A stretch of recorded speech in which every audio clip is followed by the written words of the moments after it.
You found your person. Now let the Knot help you with everything else. The Knot connects you to the wedding inspo, vendors, venues, and planning tools you need to make your day totally you. Having helped plan 25 million weddings, we've got your back when it comes to every little detail like RSVPs, budgets, and more. Because your wedding comes to life with the connections that matter the most. Get started at theknot.com/audio. The Knot. Let's plan your wedding together. This is the Michael K. Show podcast. I gotta get more K. Listen live weekdays at 1 on 880 ESPN, the ESPN New York app, and your smart speaker. And a good afternoon, everybody. This is indeed the Michael K. Show. Thank you for joining us on this Thursday, January 9th, 2025. Michael K. and you. Oh, yeah. So much to talk about. So much to do over these next 2 hours. And I was thinking about this because I mentioned this yesterday as well. We do plan to incorporate a lot more of your voice in the show. So a lot of people are saying, because Don and Peter splintered off away from me and they remain on the afternoon show with Alan Hahn, that I'm doing a solo show. Now, in theory, I am. Theoretically, I'm doing a solo show. But here's what I want you all to know. You're my co-host, you, the listener, and you are allowed to have a voice. And the way you do that is you call in and you work the phones, you massage the phones, you let them sweat a little bit. That's what we want. Go back and forth with me. Today, you could play the role of Don. You could play the role of Peter. 1-800-919-3776. That's how this is going to work. You are my co-host. So it's not solo in effect that the only voice you're going to hear is me. It's solo because I'm not working with anybody else in the studio on the air. Ray Deanahan's my producer, obviously, so I'm working with him. Today, Joe Leo's on the board. I'm working with him. But you could be the other voice. So the lines are there, baby. 1-800-919-3776. Lot to do, lot to talk about. We've got the college football playoffs heating up again tonight with Notre Dame against Penn State. That's a 7:30 kickoff on ESPN. We'll talk more about that a little bit later on, but we start now with the New York Knicks snapping their 3-game losing streak with a 112-98 win over the dreadful Toronto Raptors. Bing bong.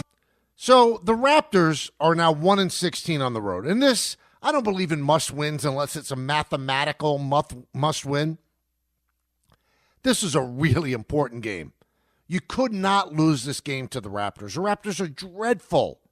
They're dreadful. So after losing the 3 games and having people starting to get a little bit nervous and wondering what's going on here, maybe this team isn't good enough, you had to win this game. Because coming up on Friday, coming up tomorrow, Oklahoma City will head to the Garden and meet the Knicks. And Oklahoma City just played a great game against Cleveland. And Cleveland won. That was an outstanding NBA game. That's a game that could reignite your love for the NBA. But we'll talk about that as we move along. Karl Anthony Towns is so important to this Knicks team. He returned from his injured knee, played 34 minutes, 27 points, 13 rebounds. Josh Hart, 21 points, 11 rebounds, 7 assists. OG had 27 points, and they won a game with Brunson not playing that well. Brunson has been shooting that well lately, but that's not a concern. He'll be fine. But remember the one thing that everybody was really panicky about. Everybody really got nervous about. Oh, he doesn't play his depth. Thibodeau doesn't play his depth. He takes too many minutes from his starters. Okay, let's play a little game here, everybody. May we? So the Knicks had a great start to the fourth quarter, which gave them a big lead against the bad Raptors team. So they had a 26-point lead. And at that point, Tom Thibodeau thought, now's the time that I could actually go to my bench. So he went to his bench, and in 2 minutes, 26 points went down to 14. You do the math. They were minus 12 in 2 minutes. Minus 12-point differential in 2 minutes. And you want him to play this bench? He plays the bench that he actually thinks can play. You want the Knicks to win or not? Do you want them to win games or not? You can't force the issue. So with a 26-point lead in the fourth quarter, you figure, okay, I could get the Toppins in, the Kolex in, whatever the case may be. Well, they came in, and they played exactly as Thibodeau knows they play. He knows this team better than anybody. If this team has a weakness, this team's weakness is the fact it doesn't have a great bench. And I think a lot of it hinges on Mitchell Robinson coming back. And the news is not that great. He's still not running the court. He was supposed to be back by January. There was some thought that he could be back at the end of December. Now you got to be looking at February at least. He's not running the court. So we don't know what's going on with him. He hasn't spoken since the surgery. The Knicks are very closed-mouthed about it. He's a key to what they're doing in terms of giving people a little bit of a blow in the starting lineup. You can't force a bench that's not there. And remember, everybody, Miles McBride yesterday missed his 5th straight game because of a hamstring strain. He's one of the most important people off the bench. So you can complain all you want about Thibodeau. Oh, he overuses his starters. What happened last year? They didn't lose in the playoffs because they were exhausted. They lost because Julius Randle got hurt. And you can say, well, maybe he shouldn't have been in that game where he hurt his shoulder. Nonsense. You can get hurt in the first minute of a game. You could get hurt in the 47th minute of a game. I want Thibodeau to coach the way he's comfortable. I think the Knicks could play a lot of minutes. And their starting 5 plays more minutes than anybody. But that doesn't mean they're going to get hurt. If people get hurt, they could get hurt the first game of the year. OG Anunoby last year with the muscle strain, obviously that was a big part of it.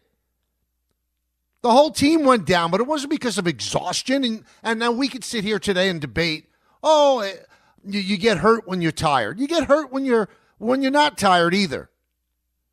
I hate load management. Hate it. Thibodeau's the one guy who's spitting in the face of such nonsense. And he has players that seem like they really want to play. Josh Hart wants to be on the court. Karl Anthony Towns wants to be on the court. Brunson wants to be on the court.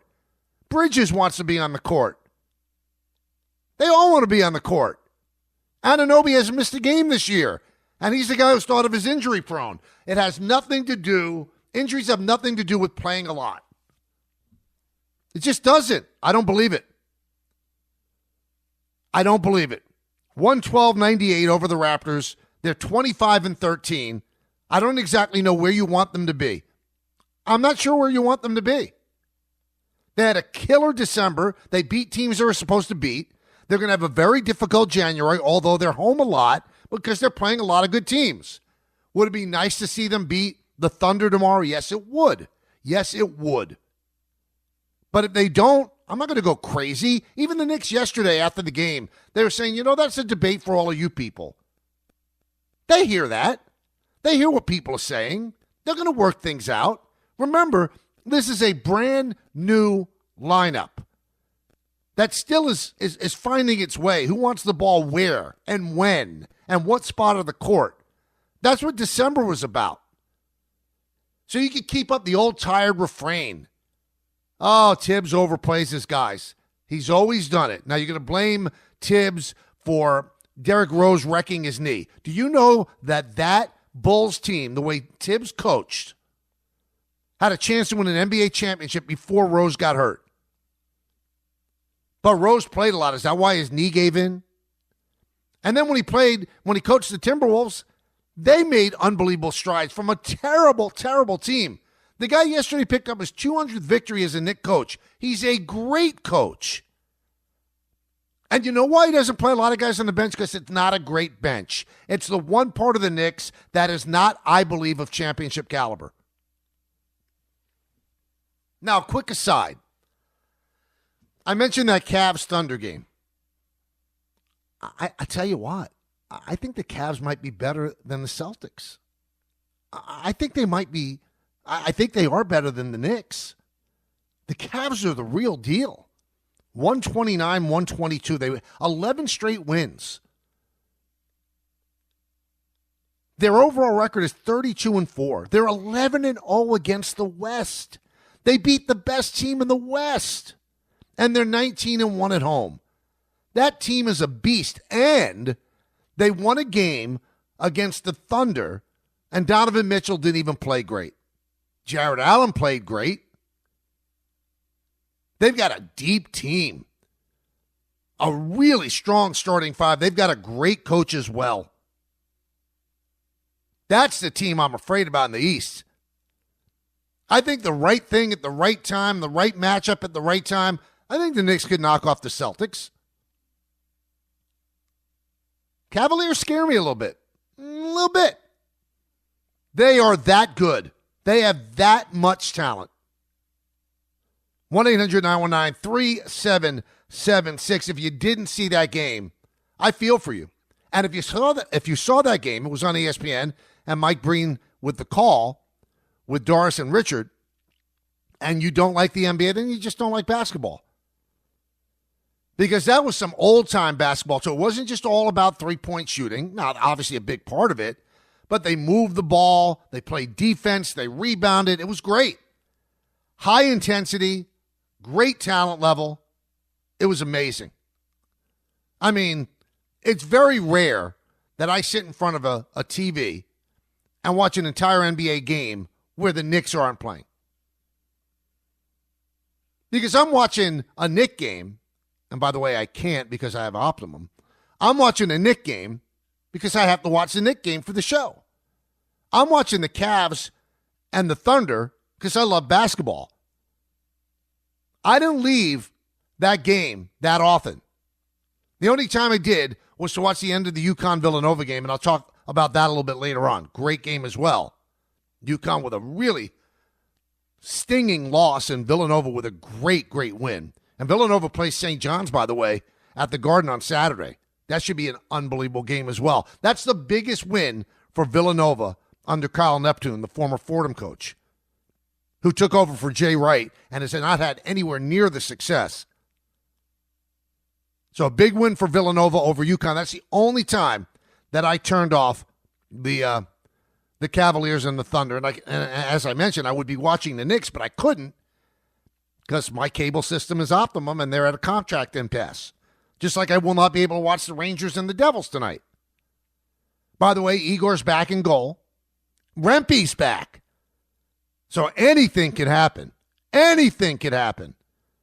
1-800-919-3776. That's the number. Let's go to the phones. Let's go to Manny in Flushing. Hello, Manny. Manny. Hey man, and Happy New Year. And that's all. Congratulations of the new show. Thanks. You know, I appreciate it. Listen, I want to give you some props. I'm glad that you give Tibbs his props too. Listen, Listen, let me ask you this. I mean, I'll get this question later soon. Another question soon. Do you think at times Tibbs gets a bad rap from the media and even some Knicks fans, because especially how he coaches his team? The Knicks are 25-13, and they're in the third freaking seed. They're not they're not in the fourth, fifth, sixth, 7, or 8, or 9, and 12. They're 25-13, not 16-22. I think he gets an unbelievably bad rap. And I think he's gotten a bad rap throughout his career because of the fact that he plays his starters a lot of minutes. It's unbelievable. The one thing that people hate about sports now is load management, that the stars don't play. They hate it. So you have a coach now that plays his stars, and they hate that too.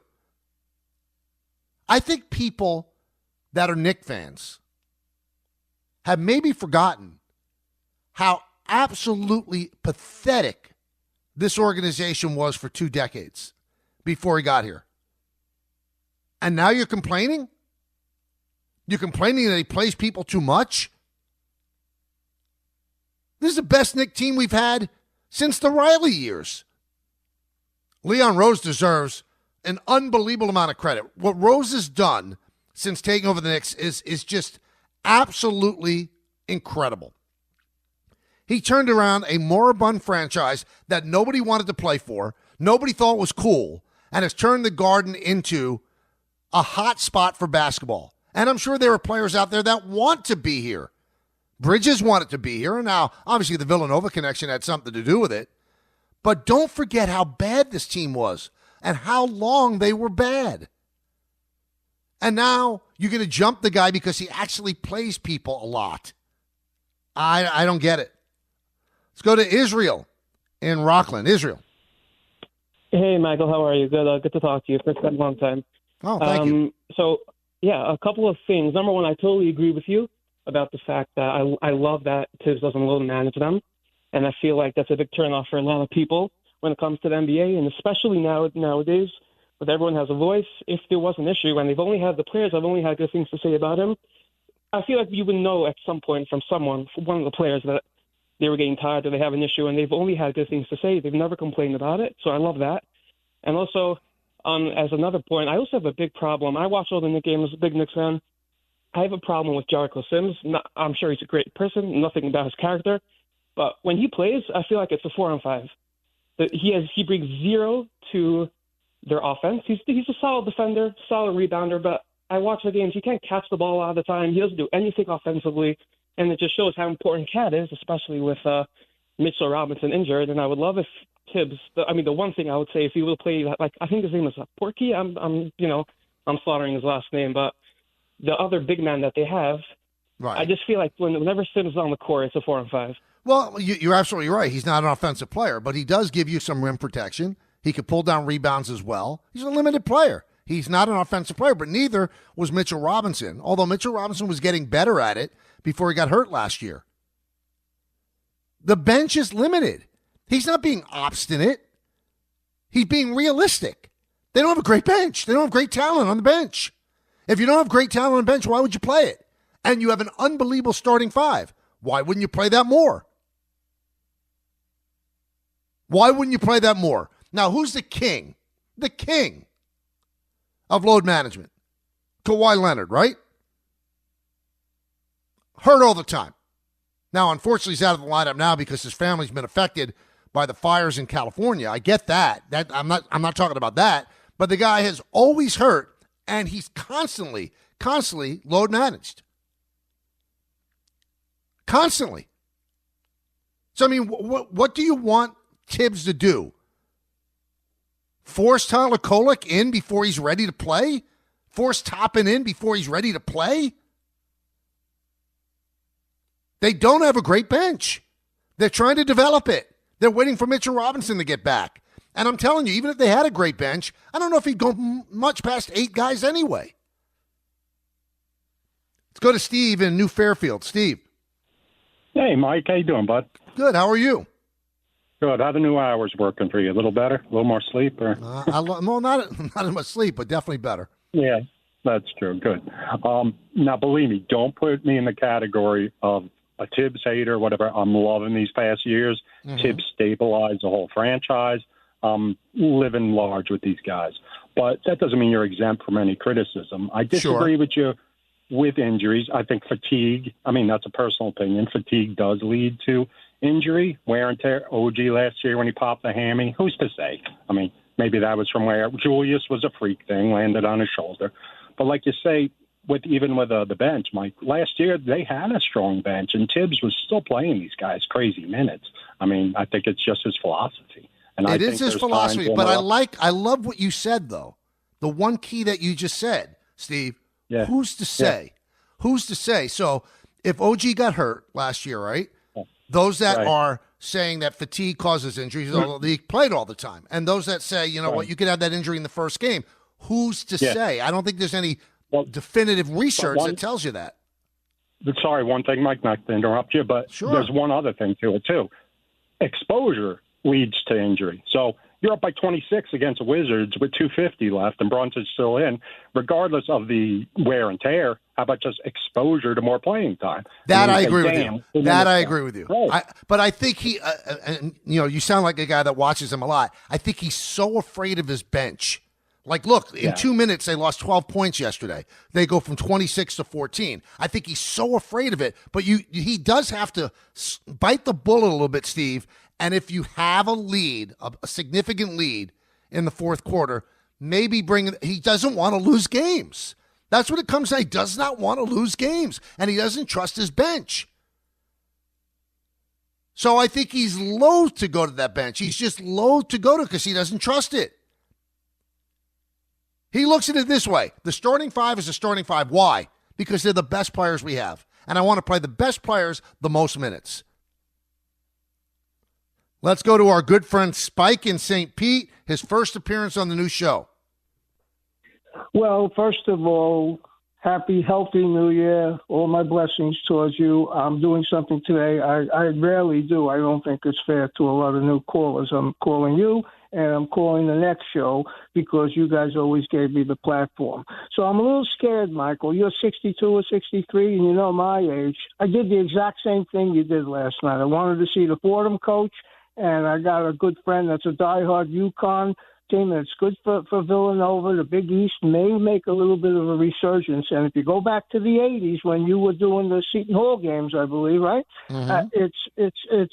It could be something very special, especially with the kids in Rutgers, a Big Ten team who are local. But let me give you a real quick synopsis of what I saw last night. Getting Carl Anthony Towns for Julius Randle. You know I was always a critic of Julius Randle slowing down the offense, and Barrett and Quickly also were ISO players. They cleared the space up for Brunson, came into his own. Might be the best bargain since Manhattan Island. Leon Rose has been a genius.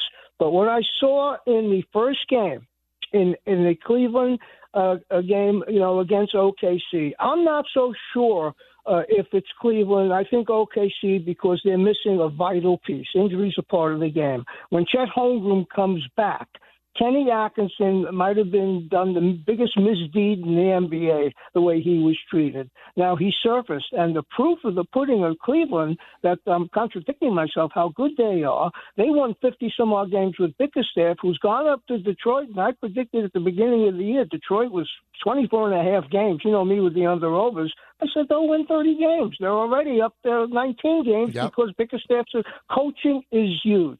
So my final statement here, and of course wishing you good health, good luck, so important. I'm so happy for everybody, all the other boys too. I will call them later. It's a big day for me. Is that I think the Knicks can match up with Boston, as you intelligently said. I don't like the 5-out basketball, but the trick to this whole thing is maximizing what you get out of your starting five and filling in the pieces. The problem with Mitchell Robinson is when and if he comes back, he averages 53 games a year. We know that. He gets up like I do. The trouble is he's 29 and I'm 78, and he walks like I do. The problem is you can't play him in the last 2 minutes of the fourth quarter for one reason. What is that? He can't hit free throws. That's it. So you're limited because even if they're up by 2 possessions and you foul away from the ball and you retain possession, you can grind down that clock. That's a trick that some of these great coaches. I learned this one thing when I watched St. John's. I learned it when I watched the Fordham coach coming into his own. I'm so happy for him, too, and I'm sure you are. Coaching's so important. It's not football, but next to football, it's so, so important. I think the Knicks will win it, the chip. Hopefully I'm around in the next 3 years. Everybody signed but Bridges. And the trade for Anunoby and getting Josh Hart for Cam Reddish. Listen to what I'm saying. Leon Rose, Spike, and we thank you for the phone call, has been touched by gold. Everything he did. I mean, there have been some missteps. I understand that. Obviously not drafting Halliburton and all that, but they've had an unbelievable run. Now, one of the reasons that the Knicks are in the situation now where they don't have depth is because of a CBA that's kind of wonky. I mean, it would have been great if they were able to keep Hartenstein, and they wanted to keep Hartenstein. But because of when they signed him, where it is in the CBA, they were only allowed to offer him so much. And then Oklahoma City just blew him out of the water with $30 million a year. He never thought he would make that kind of money. I think the $30 million he's making this year is more than he made in his entire NBA career. Think about how much better they'd be if they had Hartenstein and Cat. But because of the CBA, that's the way it worked out. It wasn't a mistake by Rose. They offered him the most that they could offer him, and it's not anything disloyal by Hartenstein. You had to take the money from Oklahoma City. You had to. But think how much better they'd be with him coming off the bench. That's one of the things. That's the difference. I think they got better as a starting five, and they got worse, obviously, because of the bench. No DiVincenzo. No Hart coming off the bench, starting instead. No Hartenstein. And no Mitchell Robinson. Those are big, big things. Let's go to Dave in Queens. Dave. Okay, Mike, thanks, man. Listen, a bunch of things. The radio, you can listen on the radio to the Devils and Rangers. I'm a radio guy, 4,000 hours a year. I listen. I miss you so much on that show. Han is doing solid. It's not easy. But you heard a lot of people out there. You had to do what you had to do for yourself and your career. A lot of people are wounded. I'm not saying life or death, but we're wounded out there. We miss the break. We have a bad problem with this breakup, honestly. But this is the thing. I'm going to listen to your show. I have a bunch of things to say. Please, you don't have to answer this one. But, Mike, you should get a fire stick, okay? I know you're a not law-abiding, but a straight and narrow guy. What they're doing to you, you're in the sports business. You have to be able to watch these shows and consume them. So you have to get a fire stick. Don't say any more, but you know what I mean. If you don't know what I mean, ask your producers, okay, on that. Okay, number three, I love your take on Tannenbaum that he doesn't give anything to ESPN, because I thought the same thing, and I haven't heard anyone else say that. And I like the guts you said to say that. And I know you would say it to his face, and that was great, because it's wrong what Tannenbaum's doing. I don't even know how he's allowed to. That's wrong what Brady's doing. Picking. Yeah, and Brady, too, the same thing. I've called other stations, not in New York, national stations, and talked about the Brady thing. And then I heard you say yesterday, I agree 1,000,000,000%. It's ridiculous. He's never told no, that guy. But the other thing I wanted to ask you, Mike, on a personal level, I know this saves your voice, right? Because you do talk a lot for a living, and you had problems a few years ago, and I'm glad you sound wonderful, your voice. Never wavered since that doctor helped you. This saves your voice probably thousands and thousands of words, right? So that's a big part of it. Is that true? Well, I'm going to tell you this. I thought about it, Dave. And I really believe that I talk more on this show than I talk on what was the 3.5-hour show with Don and Peter, because I'm constantly talking here. We joked about with Don with 70%, but Don and Peter had a lot to say as well. So I looked at it like, let's look at it as a basketball player. I did a lot more dishing out of assists than shooting. Here it's all shooting. So I'm not sure if it's easier on my voice. I've thought about that a lot. I thought about that. I think I talk more here. I really do. 1-800-919-3776. And I've been listening to Don, Hahn, and Rosenberg. They're doing great. It's a great show. It's fun. They got a lot of stuff to say, good information, good opinions. I was in the car a lot yesterday, so I consumed it totally. When you're in the car from 3 to 7, that's the only show to listen to. I'm sorry. It's the only show to listen to. They're so good. They're so good. So I cherish the fact that you miss me on the show, but you have me here from 1 to 3, and then you have them from 3 to 7. Alan's doing a great job. So that is a fun, entertaining show.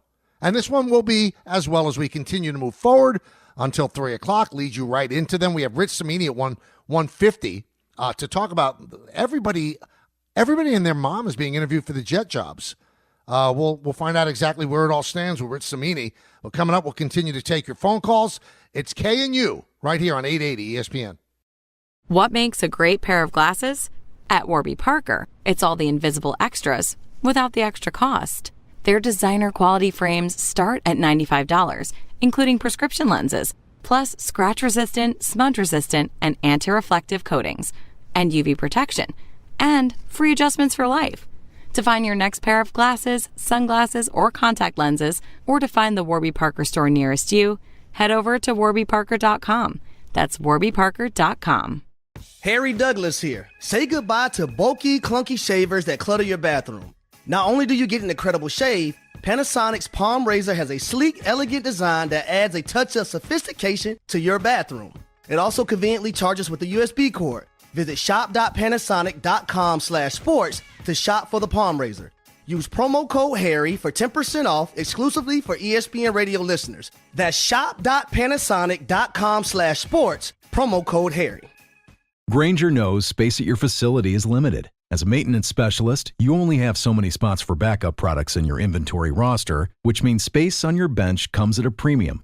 Well, when it comes to breadth and depth, Grainger's got you covered. They've got over 1 million industrial-grade products. Plus, fast delivery helps reduce the inventory you need to keep on hand, freeing up space and capital while giving your operation a winning edge. Call 1-800-GRAINGER, click Grainger.com, or just stop by a local branch.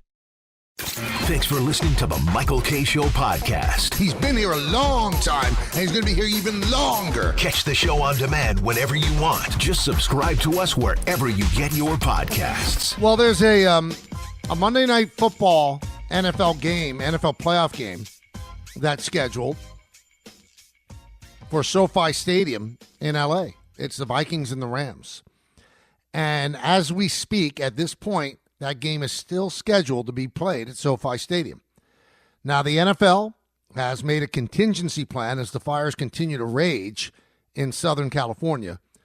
They've made a contingency plan that they can pivot late and have that game at the Cardinals' home stadium in Phoenix. So some people are saying, well, they should just cancel it now. Well, I mean, if somehow the fires get under control, you don't have to cancel it. And, you know, as we've seen with other disasters and awful things that happen, people use sports as a vehicle to get away from things, to get their mind off of something. So I don't think that it would be disrespectful if they played it there, if the fires were gotten under control over the next couple of days. But the NFL does have that contingency plan to play the game in Phoenix if, in fact, that's not the case. Now, speaking of those fires, it just breaks your heart. All the people that have lost everything, lost their homes. And a friend of ours, I've known him for a long time, and Don and Peter have become close with him as well.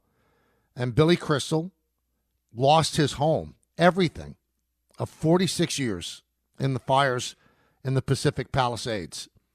And to all the people that have lost so much, you know, our hearts go out to them. I mean, what can you say? There are really no words where, you know, you lose your home.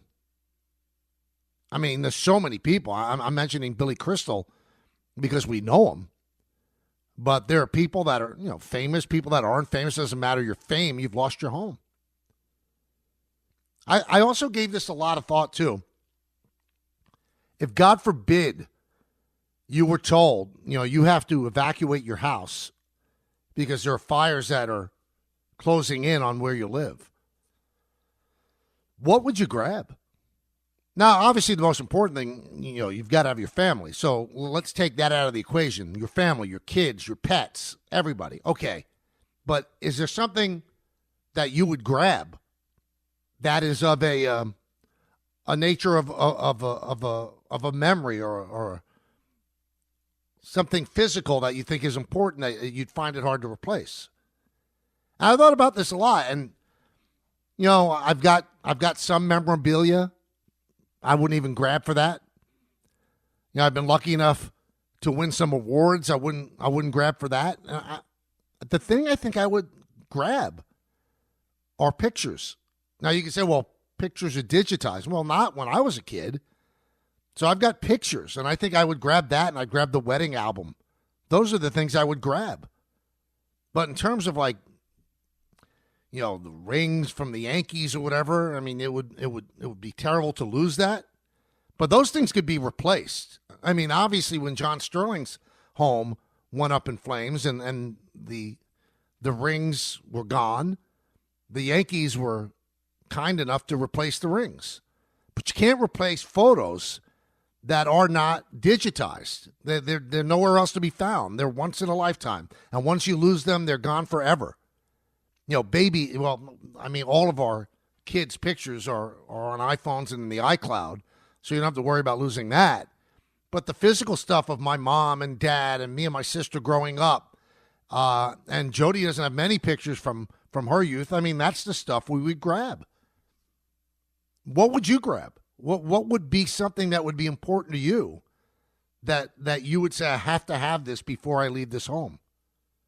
The one thing that bothers me, too, you're hearing stories that people just bolted out of their house in California, and a lot of them left their pets. Wow. Those pets would do anything for you. Anything. You got to grab the pets. You can't just let them just die there. They're family, too. They're living, breathing things. To leave them to fend for themselves, that's just unconscionable. I couldn't do it. So, you grab the kids. Me and Jody grab the kids. We grab Butter. And then probably pictures and then say goodbye to the house. I hope I never have to go through it, but my best friend in the world, Mike Green, went through it. Everything. And he was out of town, so there was nothing that he could grab. He's just happy that his kids weren't there. And his dog wasn't there. But, he plays piano, all of his sheet music, gone, all of his pictures, all of his things that he kept in his career, memories that not able to be recreated, those were gone. Just awful. Just awful what those people are going through. It's just terrible. Shams Charania reporting that J.J. Redick, the Lakers coach, has lost his home. I mean, you're going to hear James Woods, the actor, Billy Crystal, as I mentioned, our friend J.J. Redick lost his home. And the scary part about this is that insurance companies wanted to increase insurance rates because of the threat of these things happening, and they weren't allowed to. So they just canceled many people's insurance. So most of these people, it's a total loss. Forget about losing your home. You're going to have to rebuild on your own. A lot of people in the Pacific Palisades, thank God, they have the money, and they have the money to rebuild without insurance paying them back. But imagine the people that don't. Just imagine the people that don't. So our thoughts and prayers go out to those losing so much, especially our friend Billy. 1-800-919-3776 is the number. Let's go to Andrew in the Bronx. Andrew. Hey, Michael. How you doing? Good, Andrew. How are you? Well, you mentioned yesterday about Met numbers that should be retired. So Okay. I figured I'd ask my dad as a fan. He's obviously older than me. I'm 27. So to me, Wright getting retired is the right move.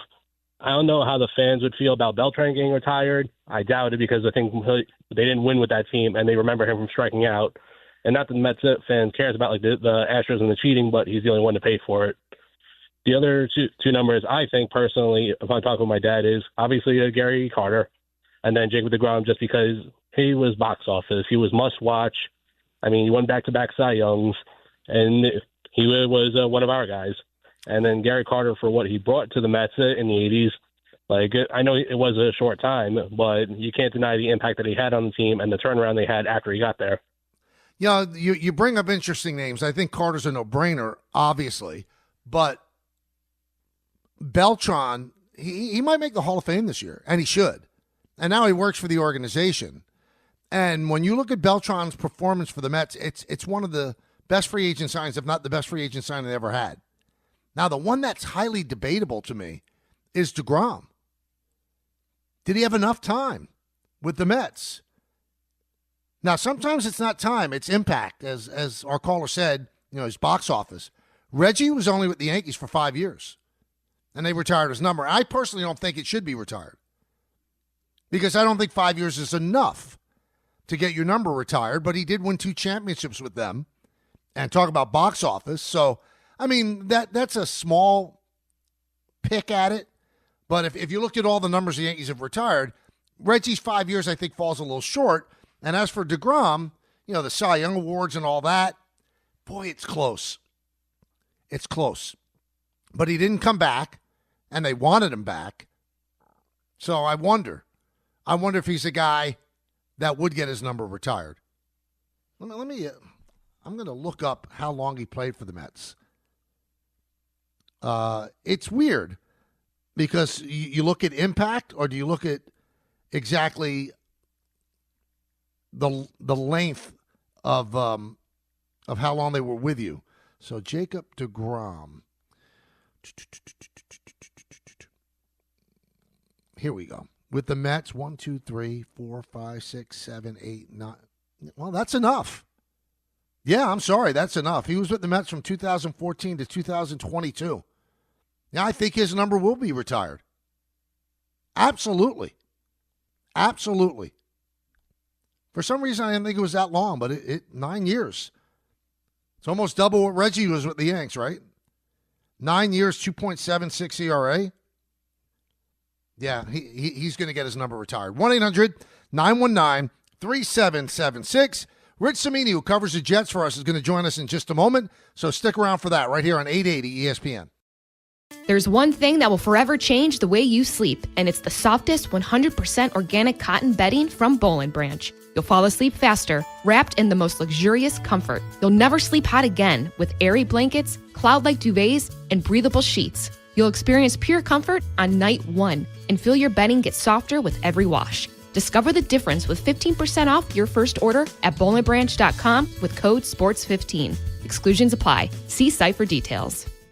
Hey, I'm Ryan Reynolds. Recently, I asked Mint Mobile's legal team if big wireless companies are allowed to raise prices due to inflation. They said yes. And then when I asked if raising prices technically violates those onerous two-year contracts, they said, "What the f*** are you talking about, you insane Hollywood ass?" So to recap, we're cutting the price of Mint Unlimited from $30 a month to just $15 a month. Give it a try at mintmobile.com/switch. $45 upfront payment equivalent to $15 per month. New customers on first 3-month plan only. Taxes and fees extra. Speed slower above 40 gigabytes per detail. Get in the zone. AutoZone. Welcome to AutoZone. What are you working on today? Thinking about gas mileage? You know, changing your oil with a full synthetic oil like Mobil 1 can help your engine get more miles. Right now, you can get 5 quarts with an STP Extended Life oil filter for only $38.99. Get started on your next job today with the parts you need when you need them at AutoZone or AutoZone.com. Get in the zone. AutoZone. Restrictions apply. Thanks for listening to the Michael K. Show podcast. He's been here a long time, and he's going to be here even longer. Catch the show on demand whenever you want. Just subscribe to us wherever you get your podcasts. All right, so another report by Shams Charania of ESPN. The NBA postponing Lakers-Hornets game tonight at Crypto Arena due to the raging wildfires across the LA area, sources tell ESPN. So today's Thursday. We told you the Monday night game's a couple of days away. The NFL does have a contingency to move that to Arizona, and you wonder whether or not they will do that quickly because from what you're hearing, there doesn't seem to be much improvement with the fires, and the winds continue to make things horrible. So I wonder when and if the NFL is going to move on that. More mundane matters. There are teams looking for coaches, and one of those teams looking for a coach and a GM happens to be our very own New York Jets, and they seem to be interviewing everybody. So I guess they're casting a wide net, and I wanted to get on our good friend Rich Cimini, who's covered the Jets forever, and he covers them for us right now on the show, and Rich joins me on the Michael K. Show. Hey, Rich, how you doing? Hey, Michael, good to be with you. A wide net is an understatement. Yeah, I going fishing for orca or something. I was going to ask you, Rich, not who they've interviewed, who have not they interviewed? It's unbelievable. Yeah, I'm expecting like Eric Mangini and Herm Edwards' name to pop up any second now. Just like why not? We've already gone down the nostalgic road with Rex, and they're going to interview Steve Spagnuolo. Or at least they requested to interview him, and they interviewed him back in 2009, the year they hired Rex. So a little bit of a rerun here in some respects. Well, let's get to the Rex part of this, Rich, because it's fascinating to me. He has not coached in about a decade. People remember the beginning of his tenure with the Jets. It didn't end that well, and part of that is because of, he and Idzik weren't on the same page. Do you think that Rex has a legitimate shot to get this job? No, I mean, I think he's a long shot, Michael. I mean, it's, he got the interview the other day down in Florida, and, the one thing he's got going for him is, he knows the franchise, and he does have a good relationship with Woody Johnson. So he knows the pluses and minuses of working with Woody Johnson, and Rex is all in for that. And so, but he's a long shot. Like you said, he hasn't coached in a decade. Those last 4 seasons with the Jets did not go well. The 2 seasons in Buffalo did not go well. He is a brilliant defensive coach, and I do think that if he came here, he would institute or just create a level of toughness and confidence that's been sorely lacking with this team. But the offensive thing is the big question for me. Like, who would his offensive coordinator be? He always had a blind spot for offense, and I don't know how the passage of time has changed that. I'm sure he's selling the Jets on how he learned from his mistakes. I think the fan base would be split. I mean, I think there'd be probably a civil war of Jet fans because there are so many Jet fans who want him back and others who don't. So that it would be a fascinating choice. But, I think it's a legitimate interview that he got, but I do consider him a long shot at this point. One of the curious things to me, Rich, is that, they're not going to interview Ben Johnson, and I've read, well, he doesn't fit what they're trying to do. What, win and be a dynamic offense? Why not at least reach out to Ben Johnson, unless Ben Johnson has sent out word, through back channels that he has no interest in the job. But why no Ben Johnson? Yeah, fair question. I think it's a mutual thing. I think he has probably sent word to the Jets that he's not interested. And from what I'm told, the Jets really weren't too interested. He is a Adam Gase disciple and still good friends with Gase, so that should tell you something. Mm-hmm. And I think the Jets were a little concerned about his personality. He's more of an introvert, and they just don't think he'd be able to handle a large market like New York. However, he is on the other 5 teams that are looking for coaches, including some bigger markets like Chicago. He's on their list. So he's not on the Jets list. It is very curious. But, again, I think that's more of a mutual thing. I don't think that's just a Jet thing. I think it's a Johnson thing, too. To me, I mean, I'm not the brightest guy in the world, Rich, but I would think I would hire the GM first and have the GM have some say in the coach. Doesn't look like that's the timetable. They're going to hire who they ever want first. And why not the GM first, and why not have the GM have input on the coach? I think ultimately that's how it will wind up, because I think the only scenario where they would have hired the coach first is if they get Mike Vrabel. And from all indications, it sounds like he'll probably end up in New England. So removing him from the equation, I do think they will end up with a GM first. They've already today they're doing their 7th interview with a GM. It's Ray Farmer. He's the senior executive with the Rams, the former Browns GM. I don't really consider him a strong contender for the job. But so once that interview is done, they will be compliant with the Rooney Rule, which requires 2 in-person interviews with diverse candidates. So the Jets at that point will be able to make a hire in the GM capacity. So, but they do want to hire, meet with Mike Greenberg this weekend, Ryan Grigson. There's a couple of other guys too, Brian Gain from the Bills. So they have a few more to go. I could see them hiring a GM sometime in the middle or late next week. I could see that position being filled and having that guy then help in the continuation of the coaching search. Talking with Rich Cimini, who covers the Jets for us here at ESPN. Since we're doing the Old Timers Day bit and interviewing Rex, very central in all of this and putting together a lot of the candidates is Mike Tannenbaum. Why have they not considered Tannenbaum for the spot? That's an interesting question, because I've had a couple of people in the industry mention to me how they think this is speculative on their part. They think Mike ultimately will, has some interest in the job. So, I would find that hard to believe, much like under the same category as Rex, that they would go back and do that again. But it's just interesting because Mike is sitting in on these interviews. He and Rick Spielman from the 33rd team are consulting in this process. They put together a list of candidates, and they did a lot of the vetting of the candidates, and they're actually sitting in on these interviews down in Palm Beach. So you have to think they're going to have some influence in Woody Johnson's ultimate decision.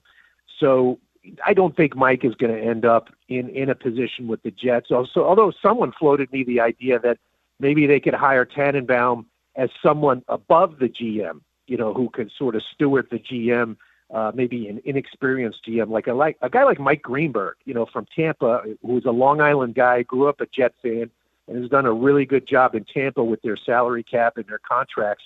He was Mike Tannenbaum's intern way back in the day when he got started. So someone floated the idea that maybe he would be the GM and Tannenbaum would work with him and they would hire a head coach. Again, speculative, but something that's floated out there. All right, speaking of speculative, and I know this is not you reporting it, your gut feeling, Rich, who do you think gets the coaching job? Well, I said a couple of weeks ago on my podcast, my prediction was Aaron Glenn. So I'm going to stick with that. He is actually interviewing today virtually because we know that the teams in the playoffs cannot do in-person until after the divisional round. So a virtual interview today. He is in demand. All 6 teams in the market for coaches are interested in Glenn. He, of course, has a Jet connection. He played many years for the Jets. He was a scout for the Jets.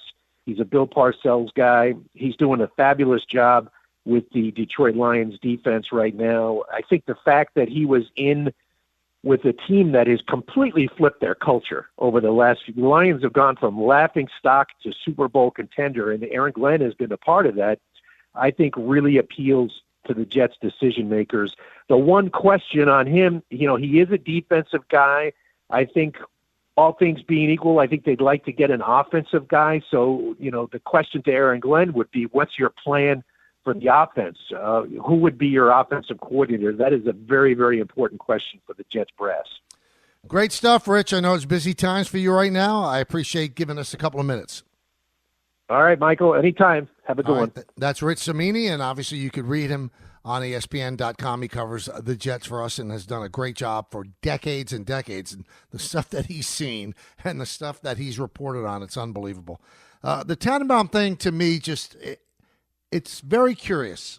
And I'll talk about that in just a second. Hey, it's Michael K. Not sleeping? Well, it could be your mattress. I'm here to tell you my friends at PC Richard & Son use a 4-step mattress fitting process to make sure your new bed fits you perfectly. Right now, save big on Sealy, Tempur-Pedic, and Stearns & Foster, and you'll get $300 cash back instantly to use on anything else in the store. So, do what I do. Get to PC Richard & Son, the local company you could trust for your new mattress. Thanks for listening to the Michael K. Show podcast. You know what? Check yourself. Hear more from Michael K. weekdays at 1 on 880 ESPN. Suck it up and like it. The ESPN New York app and your smart speakers. Puka, Bella, I'm sure you've noticed some changes. Who are you talking to?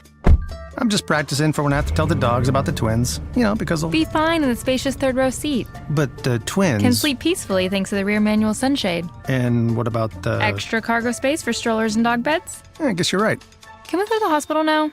The contractions are getting closer. The 3-row Lexus TX. Because everyone should feel like the center of the universe. Experience amazing at your Lexus dealer. This is the Michael K. Show podcast. I gotta get more K. Listen live weekdays at 1 on 880 ESPN, the ESPN New York app, and your smart speaker. Welcome back to the show, everybody. Hour 2 of our 2-hour radio show, leading right into Don, Hahn, and Rosenberg from 3 to 7. Got the Rangers on tonight as well, so I think it goes till 6:30 today with the pregame show. We just talking to Rich Cimini, and I asked him about Mike Tannenbaum. His 33rd team is consulting with Woody and setting up these interviews and being part of the interviews as well. And I asked him, why doesn't Tannenbaum go for the job? Well, Ty and Jake were filling in on the afternoon show during the holidays, and they had on Mike Tannenbaum. This was on November 29th, and they asked him, would you be interested in the job? Here's what Tannenbaum said. I feel like I've answered this question a few times. And, very excited and privileged to be asked to come back and help look for the new head coach and general manager of the Jets.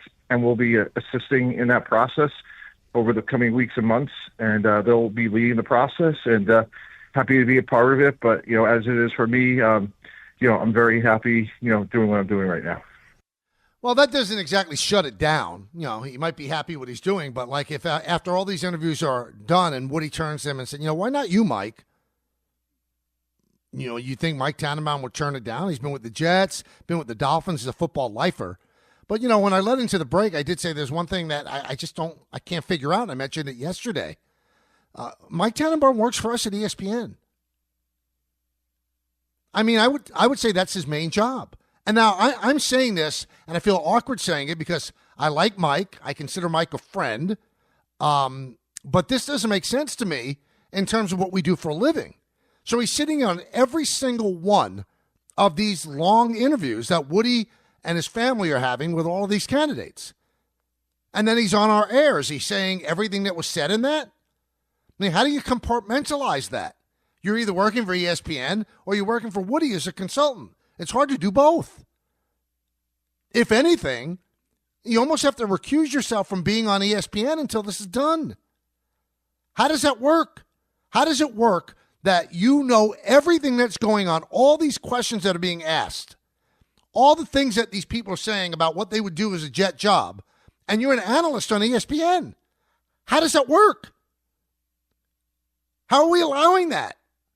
I don't want Mike to lose his job, but you almost have to take a step back until this process is over. Oh, you're going on ESPN and you're not saying stuff that you know? That doesn't quite fit. And I said the same thing about Tom Brady yesterday. You're a big part of the Las Vegas Raiders and their coaching search, and you're going to be doing color on the Super Bowl this year, and you're not allowed to also criticize officials because you're an owner of a team. That just, it doesn't work. I'm sorry, it doesn't work. I think there are so many things that don't fit there. How could you not think it doesn't fit? Got Notre Dame against Penn State tonight. 7:30 on ESPN. Now, ESPN is going to telecast more than a dozen total offerings throughout the college football playoff semifinals tonight for that game and tomorrow night for Texas and Ohio State. So the penultimate round of the inaugural 12-team college football playoff will be presented with the main telecast on ESPN, with additional viewing options on ESPN2, ESPNU, ESPN News, SEC Network, ESPN Radio, ESPN Deportes, and the ESPN app. And this is an interesting matchup. It really is. You know, Notre Dame has beaten Indiana and Georgia to get to this point. And Penn State has beaten SMU and Boise State. So one of these two teams is going to go to the final. And so far, the 12-team playoff, I think, has done a good job. It spurred debate. It spurred some interest in college football. And tonight, by the way, if you're a football fan, talk about a football bacchanal. So tonight you have ND Penn State. Friday you have Ohio State and Texas. Then on Saturday you have the Chargers and the Texans and the Steelers and the Ravens as the NFL playoffs begin. Then on Sunday you have the Broncos and the Bills. You have the Packers and the Eagles. And you have Washington and Tampa Bay. And then on Monday you have the Vikings and the Rams. I mean, that might be the greatest 5-day stretch of football that we've ever encountered. And it's not just football. It's football of import. The games in the NFL are playoff games. These are obviously games to get you into the championship game in the NFL. Just outstanding. Now, there's one thing about Notre Dame that you should know now. Their locker room, according to several reports right now, battling a flu outbreak ahead of its Orange Bowl game against Penn State. It doesn't seem like it's any of the starters. It seems like it's a lot of the backups and a lot of the special team players. I'm sure they are isolating those players that are going through that, but that is something to consider. One other thing to consider about the NFL playoffs would start on Saturday. Underdogs in the wild card weekend are 69 and 105. So underdogs do win in this round a lot. So an average of 1.5 underdogs win each wild card round each year since this began. Something to consider. And there's definitely some wild card teams that I think have a chance to win. I'll make my picks next week. Or not next week. That would be dumb because I'd have the results. I'll make them tomorrow. And for those of you that still have not heard, I did not drop out of the pick segment. I did not. One of the pinhead suits said, no, don't do it anymore. You're out. You're not on the show anymore. You're out. So please know it wasn't me. I was more than willing to dress up in the clown suit, the whole deal. And the pinhead suit said, nope, there's got to be a separation. You're not on that show anymore. And that's all there is to it. So Don had originally ripped me on the show, said I was a coward. And then I called him and I sent him the screen grabs of the conversation that I had with said pinhead suit, where he said, no, I don't want you to make the pick. So it is not me. Not me. I'm innocent. I did nothing wrong. So Steve Spagnuolo is getting a lot of love in terms of people wanting to interview him, and the Jets are interviewing him as well. And Spagnuolo might be one of the greatest assistant coaches, coordinators, so to speak, in NFL history when it comes to winning. He's won 4 Super Bowl titles as a coordinator, 1 with the Giants, 3 with the Chiefs. He's with the Chiefs right now. That's amazing. But he did fill in his second time around with the Giants as an interim coach, and then he got the job with St. Louis and was dreadful with them. So I just wonder, if you don't study history, aren't you doomed to repeat it? And people do deserve second chances. I mean, Bill Belichick was not a winner like he was in New England when he was with Cleveland. But the one thing that Belichick did do, he went to the playoffs with the Browns, which isn't an everyday occurrence. So you can't say it was a total failure. And people do get second chances. But it's been a long time since St. Louis doesn't even have a team anymore. And people are starting to sniff around Spagnuolo again. We know he's a great defensive mind, but does that translate to him being a great head coach? So buyer beware. All the people that are interviewing Spagnuolo now, okay, we shall see. We shall see. 1-800-919-3776. That's the number. Devils and the Rangers tonight, as we mentioned earlier. Igor is back. He had been injured, and Rempe is also going to be playing, coming off his suspension. So how quickly will he be suspended again? Let's go to Fran in Massapequa. Fran. Hey, Mike. How you doing, buddy? Good. How are you? Good. Happy New Year to you and your family and everything. Welcome to the new show. Awesome. Couldn't be better. Couldn't be better, man. Love it. I agree with you. We got 5 days of incredible football. Really good football coming up, man. And you're right. And I just want to be quick because I don't want to take other guys' time. And you were right. And I'm going to enjoy the show. And thanks a lot. We got some great football coming up. Let's do it. All right. Thank you, Fran. Now I'm wondering. I don't want to be that guy, but it's something that Larry David once said. Past January 7th, is that really proper to say Happy New Year? Now, if you want to say Happy New Year to me, I'm fine.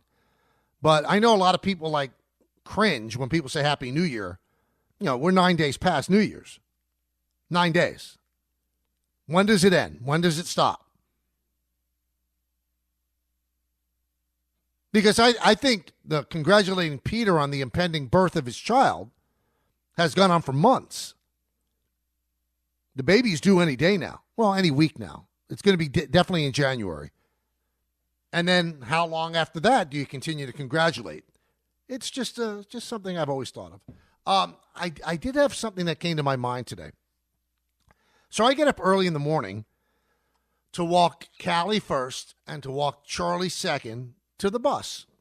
And Mike Breen asked me yesterday, how long is that walk? And I said 30 yards. It's probably more like 70 yards. But I go out in pajama bottoms, and I put a coat on top, and I wear slippers, and I don't put any socks on. And today, I looked at my phone before I walked out, and it was 22 degrees, but because of the wind, it felt much colder. And I'm a little concerned because as I stand there in this frigid cold, my feet never get cold. Ever. Again, no socks, no shoes, just open slippers. And I started to think, from my waist down, I never get cold. But from my waist up, I always get cold. So am I half dead? What's wrong with me? Why is this happening? I don't quite get it. Never cold. I could walk in the snow and not feel cold on my feet. Now, when I come in and I'm in a warm room, then your feet kind of feel cold in retrospect. When I'm out there, though, they don't. I wonder if it's a medical issue. Let's go to Griffin in Connecticut. Griffin, what's up, baby? Michael, how are you? I'm great. Congratulations on your solo show. Thank you. This is as much as people say, "Oh my God, you're ruining the network's off." I think it's fine. I really do. I think Alan, Don, and Peter are doing a phenomenal job. You're going to do a phenomenal job. Barton Carlin's going to do a phenomenal job. You couldn't from DHR to the end of the day. It's phenomenal sports talk. Well, thank you. It really is. Thank you. I have a Yankee question, but I want to talk about Kenny Atkinson. Okay. He's doing a phenomenal job with the Cavs. What if the Nets did not listen to Kevin Durant and Kyrie Irving and actually kept Kenny Atkinson? What would have happened? That I'm wondering, because we know Kenny Atkinson is a great coach, and what they did was they listened to Kevin Durant and Kyrie Irving that didn't want to be coached, and now look at what he's doing with the Cavs. Well, I mean, Griffin, you've probably heard me talk about this a lot, but I thought that it was unconscionable what the Nets did. You know, Kenny Atkinson had done such heavy lifting along with Sean Marks in making that team respectable and actually a fun team to watch play. But he's a coach. He coaches. He's going to coach you hard. And they didn't want him. Durant and Kyrie didn't want him. So they got rid of him. Those guys ran the team. They got rid of him. They brought in Steve Nash, and as they say, the rest is history. I don't know how they would have been. I don't know how they would have performed with him, but I will tell you this, all due respect to Steve Nash, he's 1,000 times the coach Steve Nash is. Steve Nash had never coached before. All of a sudden, you put him in charge of a Lamborghini. It's terrible. It's absolutely terrible, and it's something that I'm sure in a quiet moment Sean Marks is probably ashamed of, that you would allow players to dictate who's going to be the coach. But it happens throughout the history, especially in the NBA. Magic Johnson got Paul Westhead fired. He did. I'm sorry, he did. So it's a league of stars, and stars dictate what's going to happen. And those stars that the Nets put together, they just weren't vibing with Kenny Atkinson. Let's go to Moose in Jamaica. Moose. Hey, Michael, what's up? How are you? Good. How are you doing? Yes, can you hear me? Yeah. Yeah, I'm chilling. So I know it might be too late for the New Year, but I haven't spoken to you since the holidays. Hope you had a restful holiday, blessed Same New to Year, you. good tidings, good health to you and all that. Thank you. Thank you. I appreciate it. So more importantly, have you heard the rumors about the Yankees possibly looking into Luis Ariz? Like, what is your feeling about that? I mean, he's a low on base, high contact, good leadoff hitter, not much speed, average fielder. What do you feel about that? Well, I think he's below average fielder, and it's a strange rumor mill when it comes to Ariz, because the guy, two people that I really, really respect in terms of breaking baseball news, are on complete opposite ends of the story. Our very own Jeff Passan said that the Yankees have engaged with the Padres about Luis Ariz, and then Andy Martino of SNY is saying that they have not had contact with the Padres about Ariz since probably November. Now, you ask me, how does it fit? You know, I've gone over this a couple of days, and I'll do it again because we have different listeners every day. Yankees need a leadoff hitter. They do. Because if you look at this team right now, who is their leadoff hitter? There's no perfect leadoff hitter on the Yankees. So you could say Volpe.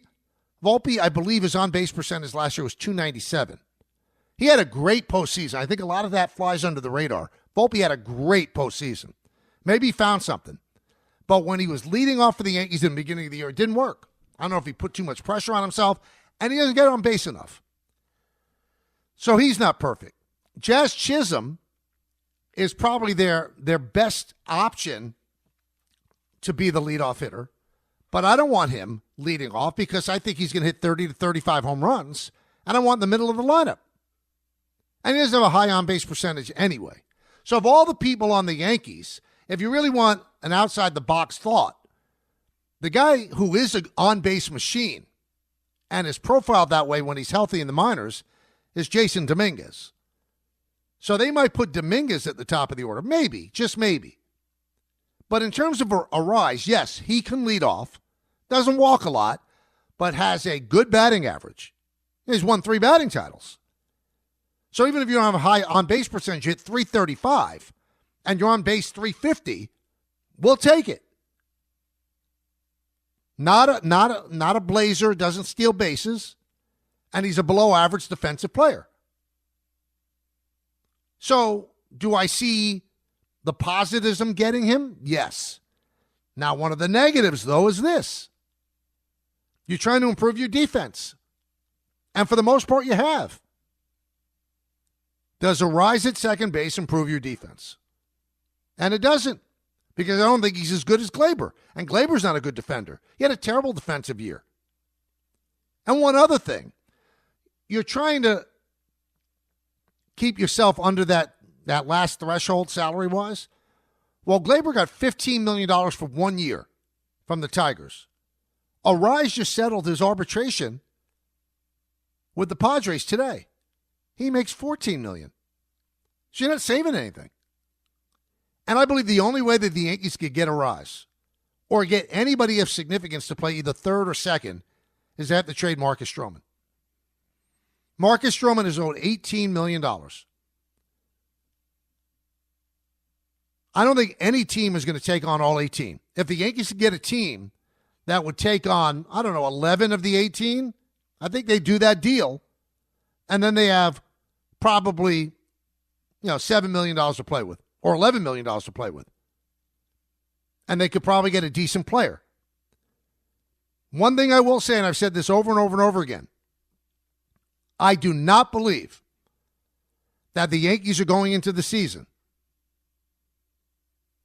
with DJ LeMahieu as a third baseman or Oswaldo Cabrera or Oswald Peraza. I just don't believe it. If it happens, it happens. But I've seen this act before. I've seen the movie play out before, and I'll go back to the same old guy. Bubba Crosby is going to be the Yankee center fielder all those many years ago. He was going to be the guy.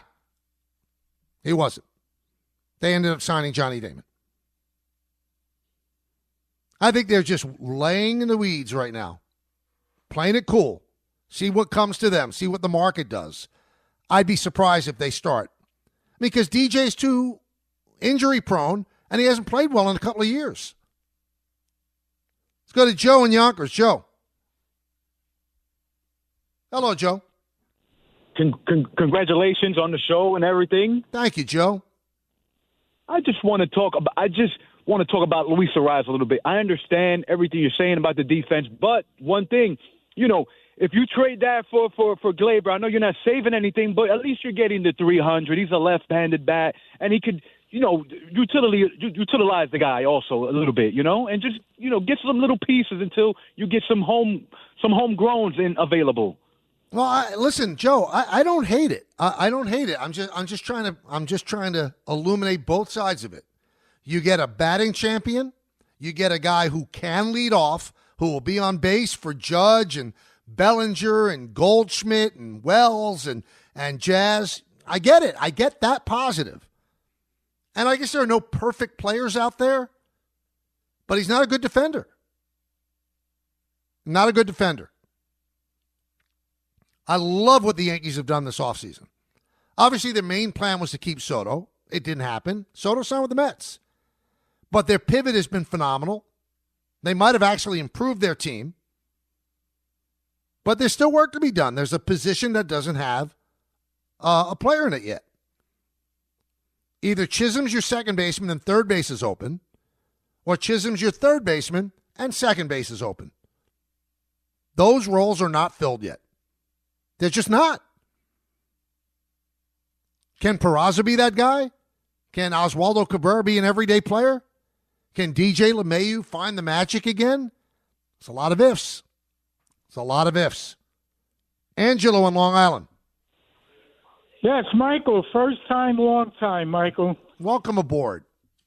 And I hope the show goes great, Mike. Thank you. Mike, I just want to ask you about DJ LeMahieu. Okay. 2-time batting champ, Gold Glover, second base, Why can't they give him another chance? I know he was hurt last year.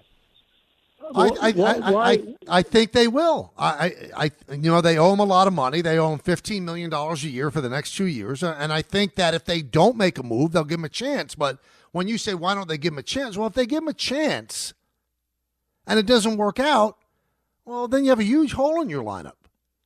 You try to get as many answers in the affirmative as you possibly can.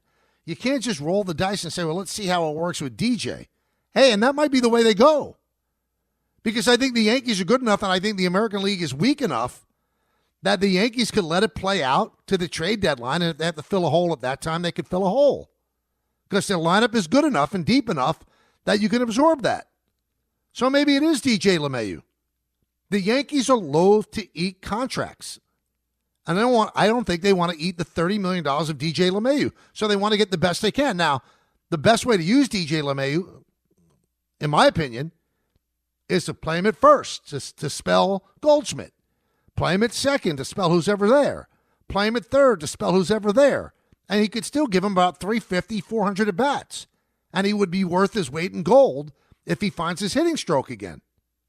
But even when he hasn't been injured, he hasn't been all that good. And you wonder if Father Time has gotten to him. But yeah, I could definitely see them giving him a shot. Well, it has certainly morphed into one of those popular segments in the history of radio. And that's the new hit and run.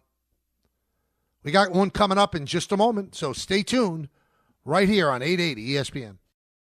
Grainger knows space at your facility is limited. As a maintenance specialist, you only have so many spots for backup products in your inventory roster, which means space on your bench comes at a premium. Well, when it comes to breadth and depth, Grainger's got you covered. They've got over 1 million industrial-grade products. Plus, fast delivery helps reduce the inventory you need to keep on hand, freeing up space and capital while giving your operation a winning edge. Call 1-800-GRAINGER, click Grainger.com, or just stop by a local branch. There's one thing that will forever change the way you sleep, and it's the softest 100% organic cotton sheets from Bowling Branch. You'll fall asleep faster, wrapped in the most luxurious comfort. You'll never sleep hot again with sheets that feel breathable to sleep in. You'll experience the purest softness on night one and feel your sheets get even softer with every wash. Discover the difference with 15% off your first set of sheets at bowlingbranch.com with code SPORTS15. Exclusions apply. See site for details. Hey, I'm Ryan Reynolds. Recently, I asked Mint Mobile's legal team if big wireless companies are allowed to raise prices due to inflation. They said yes. And then when I asked if raising prices technically violates those onerous 2-year contracts, they said, "What the f*** are you talking about, you insane Hollywood ass f- So to recap, we're cutting the price of Mint Unlimited from $30 a month to just $15 a month. Give it a try at mintmobile.com/switch. $45 upfront payment equivalent to $15 per month. New customers on first 3-month plan only. Taxes and fees extra. Speed slower above 40 gigabytes. See detail. Thanks for listening to the Michael K. Show podcast. He's been here a long time, and he's going to be here even longer. Catch the show on demand whenever you want. Just subscribe to us wherever you get your podcasts. Oh, yes. As I said, they're talking about it all around the country. I think it's everybody's favorite. It's hit and run, where I'll just say stuff that I've got written down, and it's not a full segment. It's not a back and forth. It's just my quick hit, so to speak. This is from a couple of days ago, but I've been saving it. So LeBron ends up losing a game. The Lakers end up losing a game to the Dallas Mavericks. Mavericks are ravaged by injuries, and they lose that game. It's an embarrassing loss. And then after the game, and this is coming from a guy, me, I love LeBron. I appreciate everything LeBron's about. I really do. Great player. That's not breaking any new ground. But after the game, he goes into this whole dance with J.R. Smith after they just got embarrassed by the Mavs. There's something called optics. That's an embarrassing look for LeBron to do that. Also, J.R. Smith, do you remember how LeBron completely annihilated you on the court during the finals? And they're dancing as if maybe they are best buds. But why would you do that in full view of people after the Lakers just lost the game? LeBron, you got to know what it looks like, and it looks awful. If you watch the Hard Knocks that goes on during the season, there was a great moment where Roger Rosengarten of the Ravens during a game, asked Myles Garrett of the Browns if he could have his jersey after the game. And he said, I know I'm a nobody. The mics picked this up, but can I have your jersey after the game? And what Myles Garrett said, I mean, really made me appreciate this guy and like this guy much more than I didn't really know that much about him. I know he's an otherworldly player, but he said, you play in the league. You're in the league, and you're on a team that wins games. You ain't never a nobody. And he said, I'll give you my jersey. That was great. We talked about this earlier. Villanova over UConn. Villanova tried. They tried so hard. This game was in Villanova. They gave UConn 4 tries to win the game. They couldn't get a rebound. They kept having the rebound go off their hand, out of bound, and UConn would get another try. Finally, Alex Karabon, who has 2 national titles with UConn down by 1, goes to the line. Couple of seconds left. He's an 81% free throw shooter. He misses both. 4 seconds left. Villanova wins, a huge win for them. They beat the number 9 ranked team in the country, and they've won 8 of 9, and UConn had its 8-game winning streak snapped. And coming up Saturday at the Garden, Villanova against St. John's. So that is good stuff. Speaking of college basketball, Dick Vitale had an examination with Dr. Steven Zeitels, the guy in Boston who did the surgery on my vocal cords, and was told that he is cancer-free and he is able to go back on the air. Great news. I mean, the amount of suffering and surgeries and cancer treatments that Dick Vitale has gone through over the last couple of years make most people just quit, but not him. I mean, a sunshine attitude, and this was so important to him, and he got examined and was said, you're good to go. And I was conversing via text with Dick Vitale earlier, and he's absolutely thrilled. Absolutely thrilled. How could he not be? So good for him. Congratulations, and welcome back to the airwaves. So it's being reported now that Jimmy Butler of the Heat, he is trying to maneuver his way to the Suns. And Kevin Durant wants Jimmy Butler on the Suns. And the Suns are willing to give Jimmy Butler a 2-year, $121 million contract. And you wonder why guys request trades and demand trades and quit on their teams when they know that there's a big bag of cash at the end of the rainbow. So that's how Jimmy Butler is going to be rewarded if the Heat and Pat Riley make the trade with Phoenix. He's going to get over $60 million a year for the next 2 years. Yeah, quite a punishment. And that's why I said yesterday, and I truly believe this, never give in to these guys that demand trades. Tell them either you play for us or you'll never play again. Ever.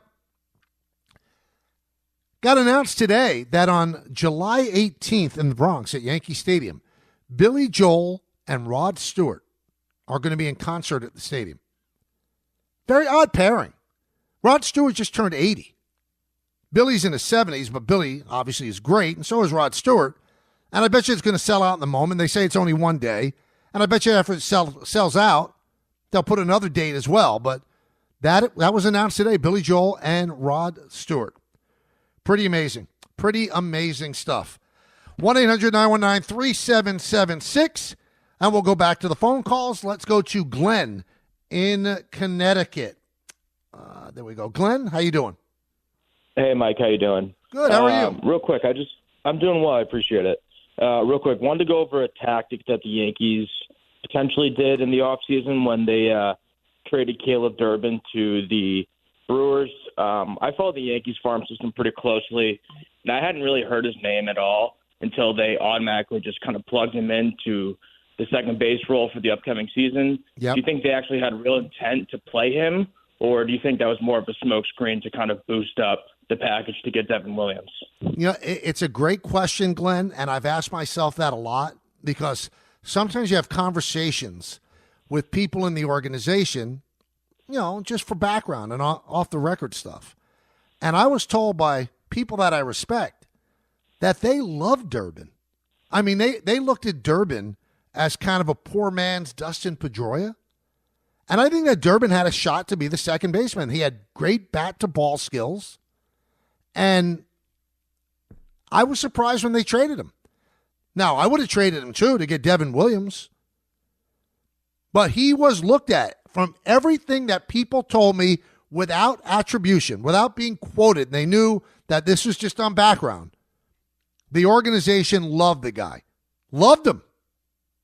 And I really thought he was going to get a shot to be the second baseman. I did.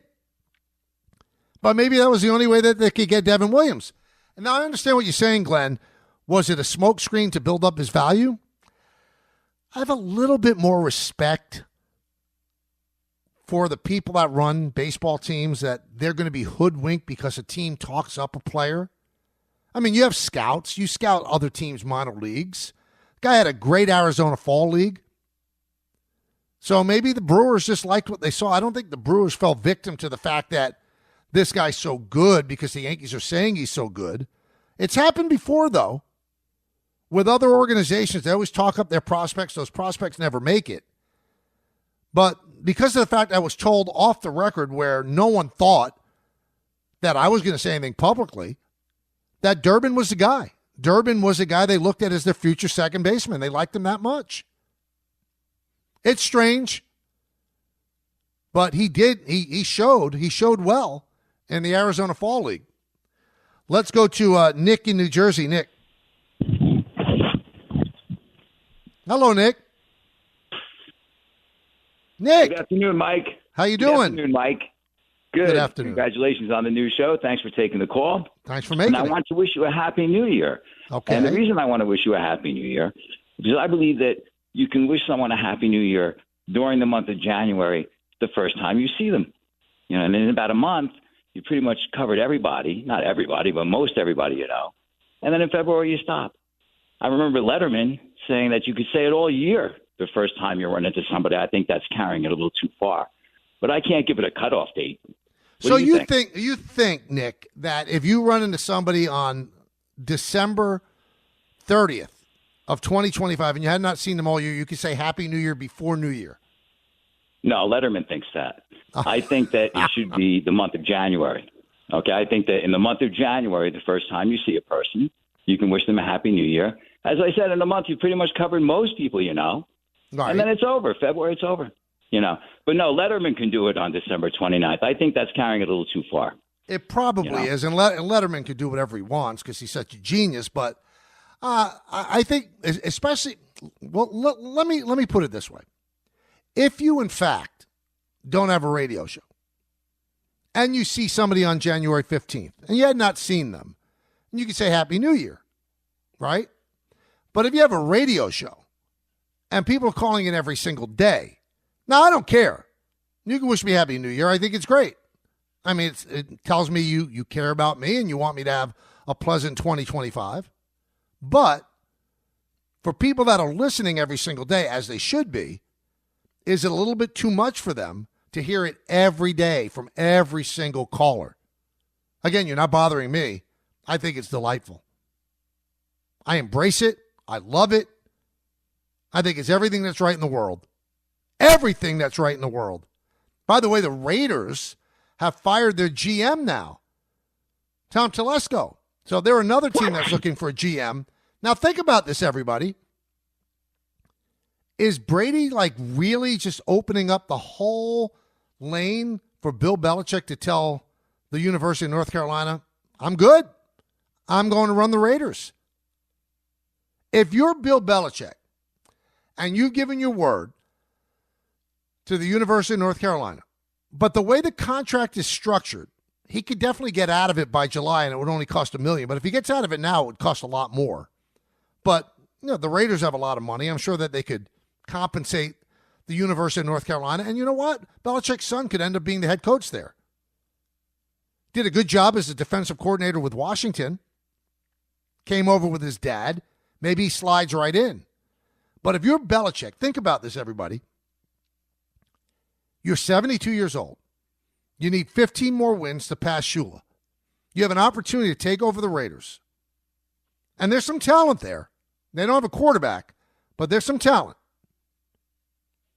Would you do it? You're not getting any younger. It's not like, well, I'll wait a couple of years. Well, a couple of years, you're going to be 74. How many teams are going to hire a 74-year-old? It's one of the great questions I will always have. I don't know if Belichick will ever answer it. There seemed to be tepid interest in him last year in the hiring cycle. He had one interview with the Falcons. Looked like he was going to get it. He didn't. Why did you take the college job? Did you have intel that told you that not one NFL team wanted you? Also, Brady knew he was going to get ownership, part ownership of the Raiders. He couldn't have gone behind the scenes and told Bill, just hold off. I'll give you the job.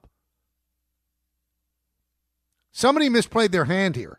Either it's Brady or it's Belichick. But somebody misplayed the hand. Now, he could do as great as he wants with North Carolina. And maybe he never wins the Super Bowl with the Raiders. But he might get those 15 wins to pass Shula, who called them Bill Belichick. Belichick doesn't forget. I would think it'd be one of the great heel turns of all time if he tells the Tar Heels, I'm out. Maybe a month after he got the job. I'm out. I'm taking the Raider job.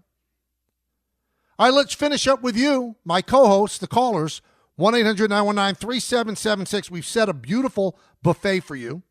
Now I want to hear from you. I want to talk with you as we lead you right into Don, Hahn, and Rosenberg. Hey, football fans, buckle up. Because for the first time ever, we've got 5 straight days of playoff football in college and the pros. What a 5-day stretch. And FanDuel is celebrating with the great playoff payoff. That's a no-sweat, same-game parlay every day for all 5 days. With a no-sweat SGP, you can combine your bets from the same game for a chance at even bigger winnings. And if it doesn't hit, you'll get bonus bets back. So not only do we get to watch 5 straight days of playoff football, but that's also 5 chances to win big. Just visit FanDuel.com/K, K-A-Y, to be part of this epic run. That's FanDuel.com/K. It's the great playoff payoff, and it's only on FanDuel, America's #1 sportsbook. 21 plus and physically present in New York. Opt-in required. Minimum 3-leg parlay required. Refund issued as non-withdrawable bonus bets that expire 7 days after receipt. Max refund, $5 unless otherwise specified. Restrictions apply. See terms at sportsbook.fanduel.com. For help with a gambling problem, call 1-877-8-HOPE-NY or text HOPE-NY 467-369. Every idea starts with a problem. Warby Parker's was simple. Glasses are too expensive. So they set out to change that. By designing glasses in-house and selling directly to customers, they're able to offer prescription eyewear that's expertly crafted and unexpectedly affordable. Warby Parker glasses are made from premium materials like impact-resistant polycarbonate and custom acetate. And they start at just $95, including prescription lenses. Get glasses made from the good stuff. Stop by a Warby Parker store near you. Get in the zone, AutoZone. Welcome to AutoZone. What are you working on today? Thinking about gas mileage? You know, changing your oil with a full synthetic oil like Mobil 1 can help your engine get more miles.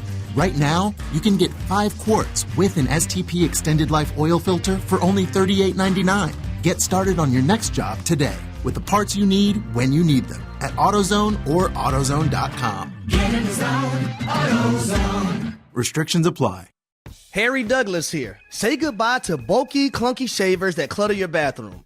Not only do you get an incredible shave, Panasonic's Palm Razor has a sleek, elegant design that adds a touch of sophistication to your bathroom. It also conveniently charges with a USB cord. Visit shop.panasonic.com/sports to shop for the Palm Razor.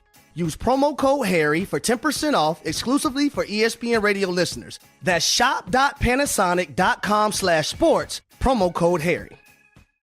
Thanks for listening to the Michael K. Show podcast. He's been here a long time, and he's going to be here even longer. Catch the show on demand whenever you want. Just subscribe to us wherever you get your podcasts. All right, 3 o'clock. You've got Don, Hahn, and Rosenberg coming up right after this.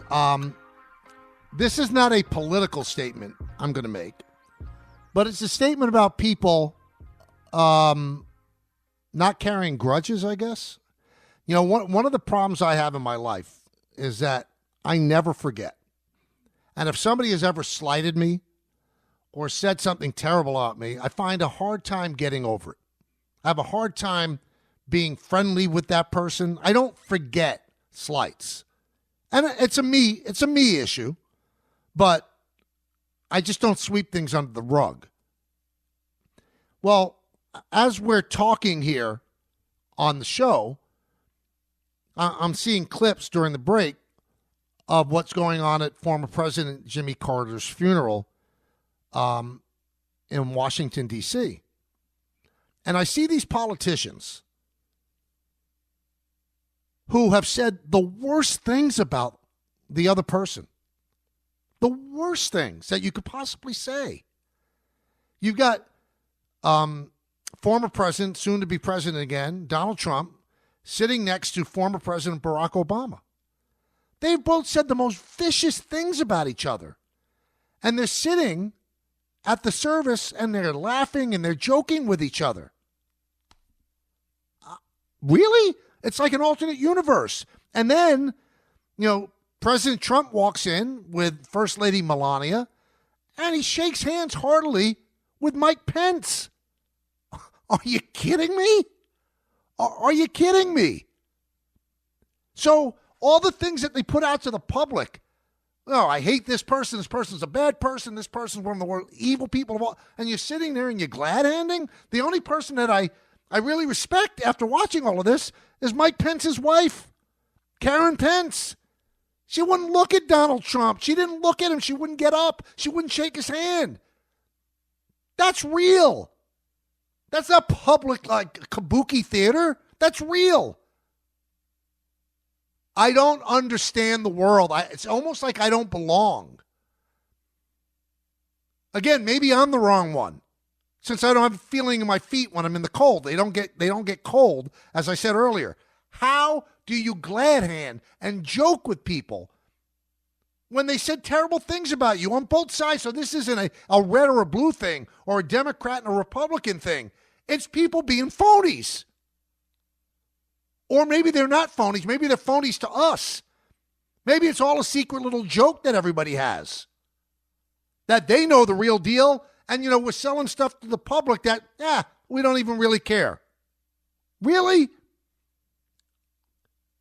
The things Obama said about Trump, and then he's joking with him, and the things that Trump has said about Obama, and they're sitting there joking as if he's sitting on a park bench feeding pigeons. Amazing. It's amazing to me. It's just amazing. I am not of this world, I don't think. I am not of this world. Let's go to Ray in Asheville. Ray. Hey, Michael, first-time caller, long-time listener. Thank you, bud. I'm going to say it to you. Happy New Year. Same to you, buddy. Hey, real quick, I know you guys already talked about Luis Suarez, but since he's staying put in San Diego, I know you came to terms there. What do you think the Yanks might pivot to? I heard about Paul DeJong, which I don't think that's a good fit. He came to terms and just avoided arbitration, so he has a contract for this year. If the Yankees were going to get a rise, it was going to be with a trade anyway, Ray. I mean, there's a lot of ways they could go. It's who's going to shake loose, who gets signed, and who becomes expendable on another team. So I'm not quite sure which way they go. I know they had some interest in Gavin Lux, but Gavin Lux, the Dodgers ended up, trading him, and he went to the Reds. So the Yankees are not going to be in on Gavin Lux. There's been reports. There's some interest in a rise. I don't know which way they're going at this point. I really don't. Let's go to Steve in Connecticut. Steve. Hey, Michael. How you doing? Good. How are you? Touch on the Jets coaching. Good. I'm a Patriot fan, and I'm begging the Jets to hire Rex Ryan. He's 64 and 66 lifetime. Rex Ryan is a good defensive coordinator. He is a god-awful coach. He's failed his last 6 years as a coach. So as a Patriot fan, please, Jets, hire Rex Ryan. Now, as a Patriot fan, who do you want for your team? For the Jets to hire? No, for your team. I'll take Flores or Vrabel. Both of those guys are difference makers. Okay. Both leaders of a team. Either one I'll be happy with. And I also want to touch on the whole thing. They're killing Kraft for the Mayo thing.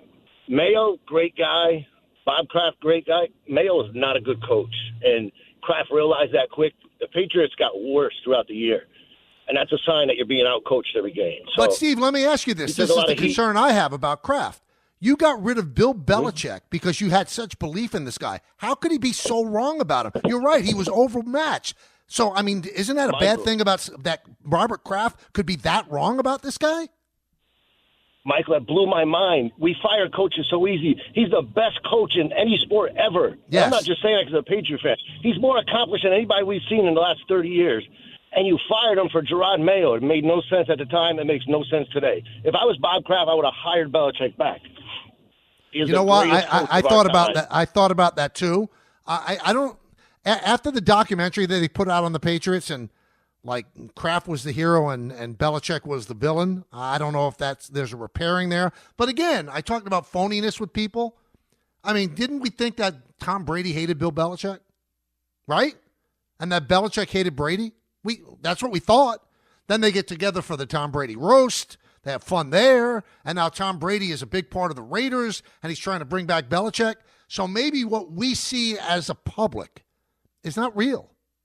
Maybe there's a whole nother reality going on that we have no clue about, and we're all just being played. Maybe that's the deal. Maybe that's the answer. That's going deep on the show, baby. That's going deep. We finish up the week of the 1 to 3 spot. The first week, tomorrow. We'll be back at 1. We'll make our NFL picks since they won't let me make it on the afternoon show. And coming up in just a moment, you've got to tune in. It's been great. I've been listening all week. It's Don, Hahn, and Rosenberg coming up next. And in the words of Billy Joel, life is a series of hellos and goodbyes. I'm afraid it's time for goodbye again. See everybody. Have a great afternoon. Thanks for listening to the Michael K. Show podcast. You know what? Check yourself. Hear more from Michael K. weekdays at 1 on 880 ESPN. Suck it up and like it. The ESPN New York app and your smart speakers.